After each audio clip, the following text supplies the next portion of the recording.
मेरा दोबारा जन्म हुआ उस दिन जब मैंने उस गूंगी लड़की से शादी की थी, उसके अगले दिन। पिछली जिंदगी में मैं उसे बोझ समझता था, उसे मारता पीटता था, जब तक वो मुझे बचाते हुए खदान में दबकर मर नहीं गई। मुझे होश नहीं आया। मैंने एक कटोरा मीट का हलवा लेकर कसम खाई, इस बार उसे जान से भी ज्यादा प्यार दूंगा। उसने डरते डरते कटोरा लिया, नजरें झुकाए रखीं, लेकिन मुझे उसके दिल की आवाज़ साफ सुनाई दी, बस करो नाटक। अरे नाटक करते रहो। पिछली जिंदगी में इसी हलवे में दवाई मिली थी जिससे मेरा बच्चा गिरा था। मेरे हाथ से कटोरा छूट गया, पीले रंग का हलवा जमीन पर बिखर गया। लिन वान का कमजोर जिस्म कांप उठा, जैसे कोई डरी हुई खरगोश हो। उसने घबराकर ऊपर देखा, आंखों में आंसू भर आए। वांग बुफान, तुम नाटक करते रहो, इस बार मैं पहले तुम्हारी माँ को सबक सिखाऊंगी। मैं वहीं रुक गई। वो भी दोबारा जन्मी थी और उसके दिल में नफरत का पहाड़ था। उसने पीठ के पीछे छुपाए हाथ से एक छोटी सी पुड़िया अपनी आस्तीन में छुपा ली। हरकत इतनी हल्की थी कि अगर मैं उसे घूरती ना तो पता भी ना चलता। पिछली जिंदगी में यही हलवा मेरी सौतेली मालिक कुईहुआ ने उसे दिया था। कहा था ताकतवर है, बेटा होगा। पीते ही उसी रात खून आने लगा। हमारा पहला बच्चा चला गया। मैंने सोचा वो कमजोर है, बच्चा देने के काबिल नहीं, एक बेकार बोझ है, इसलिए मैं उस पर और गुस्सा रहने लगा। मारपीट रोज की बात हो गई। लेकिन मुझे कभी पता नहीं था कि उस हलवे में दवाई थी। नहीं, मैंने कभी नहीं चाहा था कि मेरा बच्चा जाए। अरे नालायक, एक कटोरा भी नहीं पकड़ सकती, इस गूंगी से क्या फायदा। पिछली जिंदगी में सौतेली माँ का यह थप्पड़ लिन मान के गाल पर पड़ा था। गाल सूज गया था, लेकिन वो रो भी नहीं सकती थी। और मैं बस खड़ा देखता रहा, सोचता रहा माँ सही कर रही है। लेकिन अभी मैं एकदम चौंका और झट से सौतेली माँ की कलाई पकड़ ली। माँ, बस करो। मेरी आवाज कड़क थी। लियो कुइहुआ हैरान रह गई, आंखें फाड़कर मुझे देखने लगी। वांग बुफान, तू पागल हो गया, इस गूंगी के लिए मुझ पर चिल्लाया। लिन वान भी सकपका गई। उसकी डरी हुई आंखों में अजीब सी हैरानी थी। मुझे उसके दिल की आवाज़ साफ सुनाई दी। क्या हो रहा है? ये तो माँ के साथ मिलकर मुझे गालियां देती थी। जरूर कोई नई चाल है, पहले मीठा फिर कड़वा। मुझे बेवकूफ़ बनाना चाहते हो? वांग बुफान, सपने में भी नहीं। मेरा दिल भारी हो गया। उसकी नज़र में मेरी सांस लेना भी गलत था। मैंने सौतेली माँ का हाथ छोड़ा, झुककर जमीन से टूटे कटोरे के टुकड़े उठाने लगा। ये मेरी गलती है, उसका कोई दोष नहीं। एक तेज टुकड़ा उंगली पर लग गया, खून निकलने लगा। लिन मान के दिल में हलचल हुई। खून आ गया। कहीं दया दिखाकर मुझे नरम करने की कोशिश तो नहीं? सच में दिल नहीं पिघलेगा मेरा। मैं टुकड़े उठाता रहा, खून बहता रहा, लेकिन दर्द महसूस ही नहीं हुआ। जब जो इंसान प्यारा हो वो नफरत करे, उससे बड़ा दर्द क्या होगा। माफ करना। उसने कोई जवाब नहीं दिया, बस डरते डरते थोड़ा पीछे हट गया, नजरें नीचे झुका ली, जैसे कोई बेजान मूर्त हो। लेकिन उसके दिल में तूफान था। माफी? वांग बुफान, तुम्हारी माफी बेकार है। पिछली जिंदगी में जब मैं खदान में दफन हो गई तब तुम कहाँ थे? अब माफी मांगने से कुछ नहीं होगा। मैंने टुकड़े उठाकर फेंके, उठा खड़ा हुआ और उसके और सौतेली माँ के बीच आ गया। अब से घर का सारा काम मैं करूंगा, उसे काम पर मत लगाना। खाना मैं बनाऊंगा, कपड़े मैं धोऊंगा, पानी मैं भरूंगा। वो मेरी बीवी है, नौकर नहीं। तू तो पागल हो गया, एक गूंगी के लिए अपनी माँ से लड़ रहा है। मैंने कोई बहस नहीं की, बस लिन वान की कलाई पकड़ी और उसे हमारे छोटे से कमरे में ले आया। उसकी कलाई बहुत ठंडी थी, जैसे थोड़ी सी दबाव तो टूट जाए। जैसे ही मैंने छुआ वो झटके से पीछे हटने लगी। उसके दिल की आवाज आई, छोड़ो, अपने गंदे हाथ मत लगाओ। मैं चुप रहा। बिस्तर के नीचे से एक पुराना लकड़ी का डिब्बा निकाला। उसमें मेरी सारी जमा पूंजी थी, 136 रुपये 50 पैसे। सारे पैसे निकालकर उसके हाथ में रख दिए। लिन वान, पहले मैं बहुत गलत था। ये पैसे रखो, जो चाहो खरीदो, आगे से जो भी कमाऊंगा तुम्हें दूंगा। वो हाथ में पैसे लिए हैरान खड़ा रहा, जैसे समझ ही नहीं आया। फिर कुछ सेकंड बाद दिल में ठंडी आवाज आई, पैसे दे रहे हो? पिछली जिंदगी में जुए में सब उड़ा दिए थे, फिर मुझे मारते थे। अब पैसों से खरीदना चाहते हो? ठीक है, रख लेती हूँ। वांग बुफान, उस दिन का इंतजार करूंगी जब तुम कंगाल होकर मेरे सामने हाथ फैलाओगे। उसने पैसे लेकर जेब में रख लिए, फिर टेबल पर से कागज पेन उठाया, कुछ लिखकर मुझे थमाया। लिखावट साफ थी, लेकिन उसमें एक ठंडापन था। मैं उसकी कमजोर पीठ देखता रहा जब वो कमरे से निकली। मुझे पता था हमारी लड़ाई अभी शुरू हुई है। अगले दिन सुबह होने से पहले ही उठ गया। चावल चढ़ाए, सफ़ेद खिचड़ी बनाई, फिर एक तेज पत्ता गोभी की सब्जी भी बनाई। जब तक खाना टेबल पर आया, माँ और लिन वान उठी ही थी। सूरज पश्चिम से उगा है आज, खाना बना लिया तूने? मैंने कोई जवाब नहीं दिया। एक कटोरा खिचड़ी लेकर लिन वान के सामने रखा। जल्दी खाओ, गर्म है। लिन वान ने नजरें झुकाए रखीं, हाथ नहीं लगाया। दिल में आवाज आई, खिचड़ी में जहर है या सब्जी में? खैर, मैं खाऊंगी ही नहीं। देखती हूँ कब तक नाटक चलता है। मैंने एक सांस ली, उसका कटोरा उठाया और सबके सामने एक बड़ा घूंट पी लिया। जहर नहीं है, खाओ। लिन वान का जिस्म थोड़ा कांपा, उसने आंखें उठाई, आंखों में हैरानी साफ दिखी। सौतेली माँ से रहा न गया, टेबल पर हाथ मारा। वांग बुफान, कोई तमीज नहीं? ये गूंगी के लिए इतना? इसे जाओ, बर्तन साफ करो, कपड़े धो, और बाद में खेत में भी जाना है। माँ, मैं कह चुका हूँ, घर का काम मैं करूंगा, वो मेरी बीवी है, नौकर नहीं। तू मुझे सिखाएगा? ये कहते हुए सौतेली माँ ने पास में रखी झाड़ू उठाई और लिन वान पर मारने लगी। इस बदनसीब ने माँ बेटे में फर्क डाल दिया। लिन वान डर के मारे आंखें बंद कर ली, लेकिन दर्द नहीं हुआ क्योंकि मैं उसके आगे आ गया।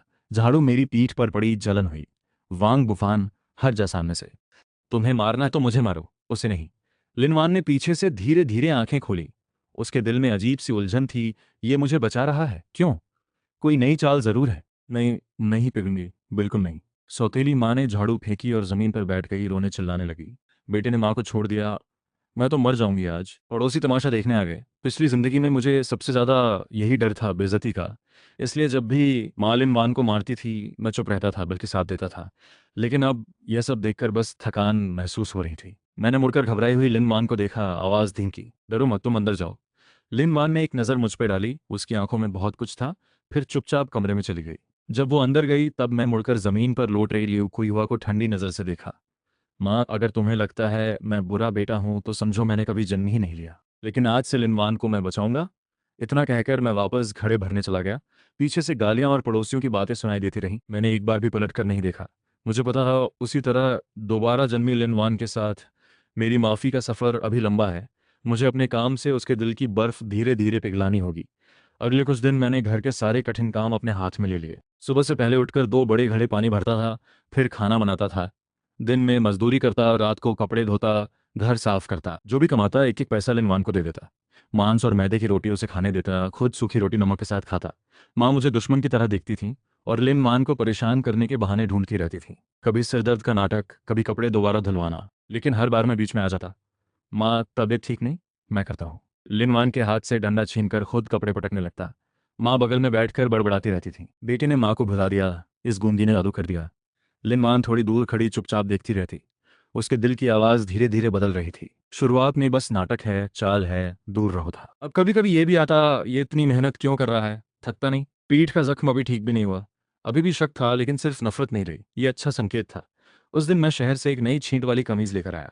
पिछली जिंदगी में उसे ये कमीज बहुत पसंद थी। दुकान के बाहर खड़े होकर देखती रहती थी, लेकिन मैंने कभी नहीं दिलाई। कमीज उसकी तरफ बढ़ाई, ये तुम्हारे लिए। उसने थोड़ा रुक कर ली, उंगलियां उस चिकने कपड़े पर फिराईं, आंखें कहीं खो गईं। उस कमीज जैसी एक कमीज पिछली जिंदगी में झाओ शुए के पास भी थी। झाओ शुए गांव के सरपंच की बेटी थी, मुझसे मोहब्बत करती थी। पिछली जिंदगी में उसके बाप से आसान काम दिलवाने के लिए मैं लिनवान के सामने उसकी तारीफें करता था। मेरा दिल भारी हो गया। अगले ही पल उसके दिल की आवाज़ बिल्कुल ठंडी हो गई। तो ये झाओ शुए के लिए लाई गई थी? गलती से मुझे दे दी, या पिछली लाई हुई देकर एहसान जता रहे हो? वांग बुफान, तुम सच में घिनौने हो। उसने कमीज वापस मेरे हाथ में फेंकी और दरवाजा बंद कर दिया था। मैं चूक गया। भूल गया था कि झाओ शुए ने भी यही कमीज ली थी और कल परेड भी की थी। मैं चुपचाप सूखी रोटी खाता रहा। दिल भारी था। पता था रिश्ता सुधारना मेरी सोच से भी ज्यादा मुश्किल है। उसके दिल की बर्फ 1-2 दिन में नहीं पिघलेगी। तभी मेरा वो अच्छा दोस्त चांगशु इठलाता हुआ घर में घुस आया। भाई, घर पर हो? मेरी आंखें एकदम तन गईं। पिछली जिंदगी में इसी ने मुझे खदान में बड़ी कमाई का झांसा दिया था और खदान धंस गई। उसी ने मेरा हर्जाना भी हड़प लिया और झट से शादी कर ली। तो क्या ये भी दोबारा जन्मा है? नहीं, देखकर नहीं लगता। उसने मेरी हैरानी नोटिस नहीं की। बैठकर सबसे बड़ा मांस का टुकड़ा उठाकर मुंह में ठूंस लिया। भाई, मजे हो रहे हैं, मांस खा रहे हो? सुनो, एक कमाल का मौका है।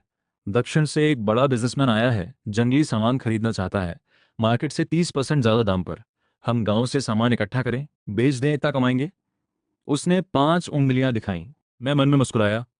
पिछली जिंदगी में यही बात सुनकर घर के सारे पैसे लगाए थे, उधार भी लिया था। वो बिजनेसमैन ठग निकला, कर्ज में डूब गया, और ये दोस्त साफ बच निकला। अब मैंने मुस्कुराकर कहा, ठीक है। वाह भाई, बात करो तो ऐसे। चांगशु खुश हो गया। तभी लिन वान के दिल की आवाज आई, एकदम बेवकूफ है, इतना साफ जाल दिख नहीं रहा। पिछली जिंदगी में भी इसी से कंगाल हुआ था। फिर एक पल रुककर, वैसे अगर इसने सारे पैसे गंवाए तो मुझे बेच देगा ना? अरे ये भी बुरा नहीं। अगले दिन चांगशु फिर दरवाजे पर था। भाई, पैसे जुगाड़ हुए? पैसे तो मेरी बीवी के पास हैं। यार मजाक मत करो, एक गुंगी पैसे रखेगी? मैंने कुछ नहीं कहा, बस उसे अंदर ले आया। लिनवान मेज पे बैठकर कपड़े सिल रही थी। हमें देखकर चौकन्नी हो गई। लिनवान, पैसे दो। दिल में आवाज आई, एक बात में पैसे? वांग बुफान, सच में बेवकूफ हो या नाटक कर रहे हो? चांगशु ने एक बिजनेस बताया है, बड़ी कमाई होगी। पैसे दो, कमाकर सोने का कड़ा दिलाऊंगा। इस बार उसने बस ठंडी नजर से देखा, फिर सिर झुकाकर सिलाई में लग गया, जैसे मैं था ही नहीं। पिछली जिंदगी में भी मैंने यही कहा था। उसने अपनी छुपाई हुई थोड़ी थोड़ी जमा पूंजी दे दी थी, जो कभी वापस नहीं आई। चांगशु ने मुझे आंख मारी, जैसे कह रहा हो तू मर्द है, एक औरत को मना नहीं सकता। मेरे मन में ठंडी हंसी उठी। चांगशु को फंसाने के लिए मैंने लिनवान के हाथ से सुई धागा झटक लिया और जमीन पर फेंक दिया। गूंगी, ज्यादा हो गई? पैसे मांगे तो दे नहीं सकती? मारूंगा तुझे। मेरा चेहरा बिल्कुल वैसा ही था जैसा पिछली जिंदगी में। लिनवान का जिस्म बुरी तरह कांपा, चेहरा एकदम पीला पड़ गया, आंखों में डर उभर आया। अब आया असली रूप। मैं जानती थी वो बदला नहीं, मारो, गालियां दो, अब तो आदत हो गई है, बस पैसे नहीं दूंगी। Here is the continuation converted into national Delhi Hindi for AI voice over. देखते हैं अब क्या करता है। चांगशू डरा भी था लेकिन साथ में खुश भी था। उसे यही पसंद था, मेरा यह रूप। मैं जितना बुरा था उतना आसान था उसके लिए मुझे चलाना। मैं धीरे धीरे लिनवान की तरफ बढ़ा, हाथ उठाया। उसने आंखें बंद कर लीं, जैसे किस्मत मान ली हो। लेकिन मेरा हाथ बीच में रुक गया। मैंने पलटकर खुद को एक जोरदार थप्पड़ मार लिया। आवाज़ इतनी तेज थी कि लिन वॉन और चांगशू दोनों सन्न रह गए। मैंने गाल थामा, आवाज़ में रुलाई आ गई। लिन वॉन, माफ़ करो। मुझे नहीं चिल्लाना चाहिए था, मारना तो बिल्कुल नहीं। मैं सच में बहुत बुरा हूँ, लेकिन सच में तुम्हें अच्छी ज़िंदगी देना चाहता हूँ। बस एक बार भरोसा करो, आखिरी बार। खुद ही यकीन होने लगा। लिन वॉन ने धीरे से आंखें खोलीं। डर की जगह पूरी हैरानी थी। ये क्या कर रहा है? खुद को थप्पड़ मारा? पागल हो गया? भाई तू ठीक तो है? मैंने चांगशु को नज़रअंदाज किया, बस लाल आंखों से लिन वान की तरफ देखता रहा। मुझे पता था सीधी मारपीट से वो बेअसर हो चुकी थी। सिर्फ ये ज़बरदस्त उलटफेर ही उसके बंद दिल को थोड़ा खोल सकता था। और सच में उसके दिल में हलचल शुरू हो गई। लग रहा है सच में कह रहा है। क्या हो अगर इस बार सही हो? मैंने मौका देखा, जेब से एक कागज़ निकाला जो कल रात में लिखा था, लिन वान, ये उधारी की पर्ची है। मैं, वांग बुफान, आज अपनी बीवी लिन वान से 136 रुपये 50 पैसे उधार ले रहा हूँ। 1 महीने में 200 रुपये वापस करूंगा, ना करूँ तो घर छोड़ दूंगा। पर्ची मैंने उसके ठंडे हाथ में रख दी। चांगशु का मुंह खुला का खुला रह गया। उधारी की पर्ची, घर छोड़ेगा? लिन वान सोचने लगी, ये सच में कमाना चाहता है या पैसे ले भागेगा? लेकिन भागेगा तो भी घर और ज़मीन तो नहीं जाएगी। वो काफ़ी देर सोचती रही। आखिर उठी, जेब से एक छोटी पोटली निकाली, परत दर परत खोली। अंदर सिले सहेजे नोट थे। उसने 130 रुपये गिने। सब नहीं दूंगी, अगर भाग गया तो घर लौटने के लिए किराया तो चाहिए। मैंने पैसे लिए, दिल भारी था। वो अभी भी भरोसा नहीं करती, लेकिन इतना तो दिया, यही काफ़ी था। शुक्रिया लिनवान। उसने देखा नहीं, चुपचाप सुई धागा समेटने लगी। चांगशु बोला, भाई तू भी ज़बरदस्त है, खुद पर भी हाथ उठा लेता है। मैंने बस हल्की मुस्कान दी। चांगशु, इस बार हिसाब पूरा होगा। लेकिन मैं चांगशु के साथ नहीं गया। वो 130 रुपये लेकर सीधे जिले के कबाड़ी घर पहुंचा। पिछली जिंदगी में कर्ज चुकाने के लिए सब काम किए थे, उसमें कबाड़ी घर में छाटाई भी थी। मुझे याद था इन्हीं दिनों में कबाड़ी घर में बाहर से आई कुछ पुरानी मशीनें आने वाली थीं। बाकी सबको लगता था लोहा कबाड़ है, लेकिन मैं जानता था उनमें से एक मशीन में एक इंडस्ट्रियल सिलिकॉन प्लेट छुपी थी। 80 के दशक में यह चीज़ पैसों में नहीं, किस्मत में मिलती थी। 2 दिन लोहे के ढेर में हाथ चलाए, आखिर एक पुरानी मशीन कोने में मिली। 100 रुपये देकर ले ली। कबाड़ी वाले ने मुझे ऐसे देखा जैसे मैं पागल हूँ। एक ठेला किराए पर लिया, मशीन लोहार की दुकान पे ले गया। उस्ताद, ये तोड़ दो। बेटे इसमें कुछ नहीं निकलेगा, कहीं ठगा तो नहीं गए? बस तोड़ दो, पैसे दूंगा। सिगरेट का एक पैकेट थमाया, उस्ताद ने बिना कुछ कहे हथौड़ा उठाया। घंटों बाद मशीन का बाहरी हिस्सा टूटा। अंदर तेल के कपड़े में लिपटी कोई चीज़ थी। मेरी धड़कनें बढ़ गई। धीरे से खोला, चमकदार धातु जैसी एक प्लेट सामने थी। यही थी।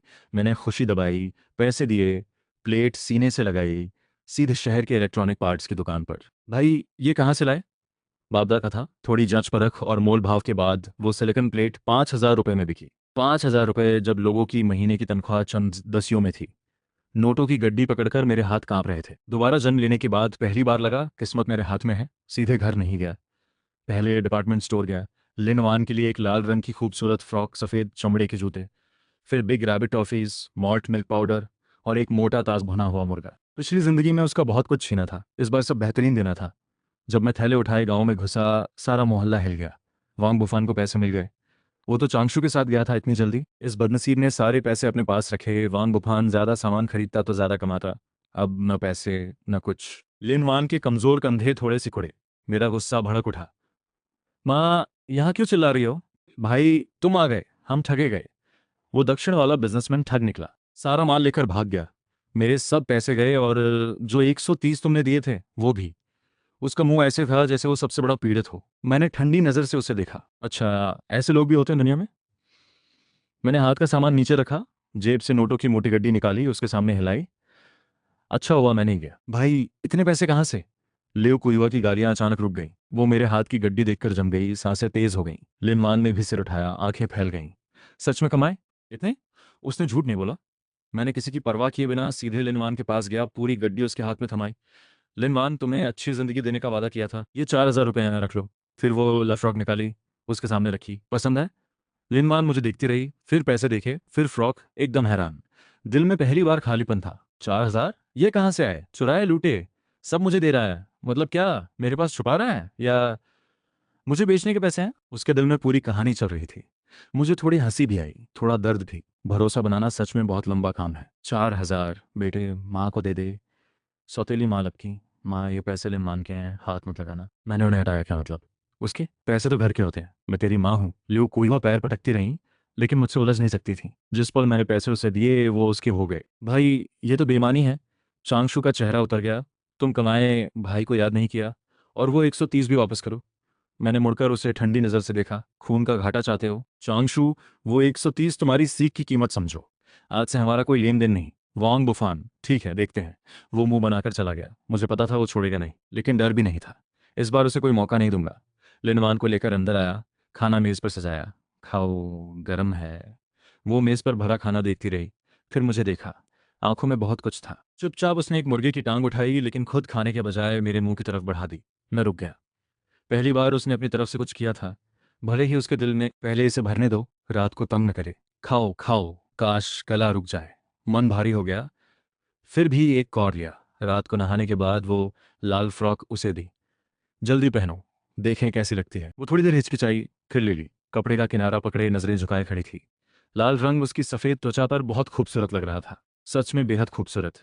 पिछली जिंदगी में मैं अंधा था। उसके दिल में एक लड़की की हल्की सी शर्म थी, और एक गहरा डर। ये फ्रॉक अच्छी है, लेकिन पहनूंगी तो को क्या सोचेगा? मैंने दिल की धड़कन दबाई, जानबूझकर दूरी बनाए रखी। जच रही है, अब सो जाओ। कल मैं तुम्हें शहर ले चलूंगा। मैं ज़मीन पर सोऊंगा, मेरे साथ नहीं सोएगा। बदल गया? या मुझसे घिनाती है? नहीं, ज़रूर कोई चाल होगी। मैंने कोई सफाई नहीं दी। मुझे पता था वो डरती है। पिछली जिंदगी में जब भी मैं नशे में होता, उस पर हाथ उठाता था। वो जख्म उसके जिस्म पर थे और दिल में भी। अब तक मैं उसे छूंगा नहीं, जब तक वो खुद न चाहे। रात को उसकी करवटें सुनता रहा। नींद नहीं आई उसे, मेरी भी नहीं। दिमाग में एक ही सवाल था, वो दवाई वाली बात कैसे सामने लाऊं? वो हम दोनों के बीच की सबसे गहरी कांटा थी। जब तक वो नहीं निकली, हम आगे नहीं बढ़ सकते। मैंने सोचा, सौतेली माँ लेव कुई हुआ से ही ये बात निकलवाता हूँ। गांव के पूरब में तांग शेन रहती थीं, जिनके 3 बेटियां थीं और बेटे की चाह थी। वो हमारे घर आईं। माँ से दुखड़ा रोने लगी। भाभी, मेरी किस्मत देखो। बड़े बेटे की बीवी के पेट में बेटा नहीं आता, क्या करूं? सौतेली माँ की बत्ती जली। तजुर्बा बांटने लगी। देवरानी, एक काम करो, मेरे पास एक नुस्खा है। मैं चाय का केतली लेकर पास से गुजरा, जैसे आम बात हो। अरे, कैसा नुस्खा? मैंने सुना है कुछ नुस्खे नुकसान करते हैं। तू क्या जाने, ये बेटा होने की दवाई है।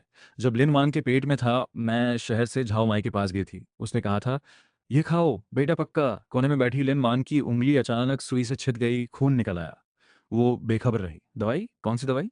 क्या यही वो वाली बात थी? तो फिर लिन वांग का बच्चा क्यों गया? अरे मत पूछो। वो बुढ़िया झाऊमाई ने नुस्खा गलत दे दिया। बेटा होने की जगह गिराने वाली दवाई दे दी। मेरी एक मुर्गी बेकार गई। उसका जूती का तला जमीन पर गिरा। वो अवाक थी। मुझे लगा लिन वान के दिल में कुछ टूट गया। आंखें फाड़कर लियो कुहुआ को घूर रही थी, जैसे पुराना दुश्मन सामने आ गया हो। ये तो लियो कुहुआ थी, वांग बुफान नहीं। वो दवाई उसकी माँ ने दी थी, गलती से हुआ था। तो फिर मैंने गलत इंसान से नफरत की। उसके दिल में अफरा तफरी मच गई। जो नफरत उसे दोबारा जलाई थी, उसमें दरार पड़ गई। तांगशेन की आंखें फट गईं। भाभी, ये तो बड़ी गलत बात हुई। मेरी क्या गलती? झाओ माई ने नुस्खा गलत दिया। और एक लड़की तो थी, गई तो गई। दोबारा बोलो, किसने कहा नुस्खा लाने को? मैं तो तुम्हारे भले के लिए कर रही थी। घर में वारिस आए, मेरे भले के लिए।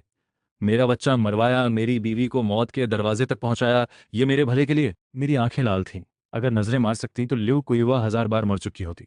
वो डर के मारे पीछे हटती जा रही थी। Here is the final part converted into natural Delhi Hindi for AI voice over. तू क्या करेगा? मैं तेरी माँ हूँ। मैंने उनकी तरफ ध्यान नहीं दिया। मुड़कर लिनेवान के पास बैठा, उसकी सुई से छिदी उंगली धीरे से उठाई। मुंह में ली। खून का स्वाद जीभ पर फैल गया। उसका जिस्म पत्ते की तरह कांप रहा था। मैंने ऊपर देखा। उसकी आंखों में सदमा था, दर्द था। लिनवान, माफ करो, इसमें मेरी भी गलती थी। मैं तुम्हें और हमारे बच्चे को बचा नहीं सका। मेरी आवाज़ धीमी थी, लेकिन सच्ची थी। उसने मुझे देखा, और आंसू रुक नहीं सके। बड़े बड़े आंसू गालों पर बह निकले, गरम। उस पल उसके दिल में कोई आवाज़ नहीं थी, बस एक गहरा सन्नाटा और अनंत दर्द। सच सामने आने के बाद लिन वान बदल गई। पहले जैसी दुश्मनी नहीं रही। वो बोल नहीं सकती थी, लेकिन अब उसकी नज़र में बर्फ की जगह एक अजीब सी उलझन थी। वो चुपचाप मेरे लिए छोटी छोटी चीज़ें करने लगी। काम से लौटता तो मेज़ पर एक गिलास गुनगुना पानी रखा होता। रात को खांसी आती तो सुबह सिरहाने मिश्री नाशपाती का काढ़ा रखा होता। कपड़ा फटा होता तो रात को ही सिल देती। ये सब इतनी चुप्पी से होता जैसे चाहती हो कि मैं देखूं नहीं, लेकिन दिल की आवाज़ सुनाई देती थी। लकड़ी काटते हुए हाथ छिल गया। गर्म पानी में रखो, ठंड आ रही है। उसका मोटा कुर्ता निकालना होगा। शायद सच में पहले वाला नहीं है, लेकिन क्या मैं फिर से भरोसा कर सकती हूँ? जिस दिन से मैंने सच उजागर किया था, सौतेली माँ से रिश्ता बिल्कुल खत्म हो गया। मैंने कमाए पैसों से घर के बगल में एक छोटा कमरा बनवाया और लिन वान को लेकर वहां शिफ्ट हो गया। उस औरत से दूरी जरूरी थी। लग रहा था जिंदगी सही राह पर आ रही है, लेकिन मैं भूल गया था एक सांप अभी भी छुपा बैठा था। चांगशु उस दिन के बाद से गायब था। मुझे लगा शायद मान गया, लेकिन वो वापस आया और इस बार जहरीला।